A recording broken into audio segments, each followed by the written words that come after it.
નિખાલસ હોય, કોકની રુદનવાળી હોય, કોકની શ્રવણ ભક્તિ હોય, કોકની આત્મનિવેદન જેવી હોય, અંબરીશ રાજા જેવી સેવા કરતું હોય. અને જ્યારે સાચી સેવા કોઈ કરતું હોય તો એની પરીક્ષા થાય ને થાય. એકવાર પરીક્ષિત રાજાએ ગુરુદેવ ભગવાન સુખદેવજીને પ્રશ્ન કર્યો કે ભગવાન, હે ગુરુદેવ, ભગવાન ભોળાનાથ પાસે ગમે તે વ્યક્તિ જાય, ભોળાનાથ બધું આપી દે, ના નાથ પૂછે, ના જાત પૂછે, કઈ પૂછ્યા જાણ્યા કર્યા વગર સારો છે ખોટો છે, દેવ જાય આપે, દૈત્ય જાય તોય આપે, અને મનુષ્ય જાય તો આપે, અને જનાવર, ઝેરી જનાવર જાય એને પણ સાચવી દે સાહેબ. પણ જે નારાયણની સેવા કરે પ્રભુ, હે ગુરુદેવ, તો એ દુઃખી કેમ થઈ જાય?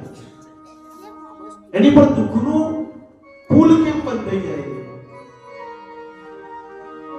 ત્યારે સાક્ષાત ભગવાન સુખદેવજી વિષ્ણુ સ્વરૂપ જે અવતાર છે એ સુખદેવજી કહે છે કે જ્યારે જ્યારે કોઈ નારાયણની ભક્તિ કરે ને એટલે એની પાસેથી પહેલા બધું લઈ લેવું છે. કામ, ક્રોધ, લોભ, મોહ, માયા, મત્સર, આ બધું લેવાની શરૂઆત કરવું. માયા બધી એની જોડે હટાવવું.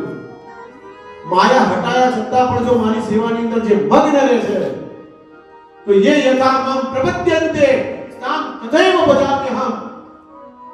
भगवान गीताजी અંદર કહે છે, હે અર્જુન, જે મારી નિષ્કામ ભક્તિ, અહેતુકી જે ભક્તિ મારી કરે છે, અને એ ભક્ત પછી જ્યારે મને એમ કહે કે ભગવાન બેસી જાઓ, હું બેસી જાઉં છું, ઊભા થઈ જાઓ તો ઊભો થઈ જાઉં છું, ભગવાન જમી લો તો હું જમી લઉં છું, પછી હું મારો રહેતો નથી. અહમ ભક્ત પરાધીનો, હું ભક્તના આધીન થઈ જાઉં છું.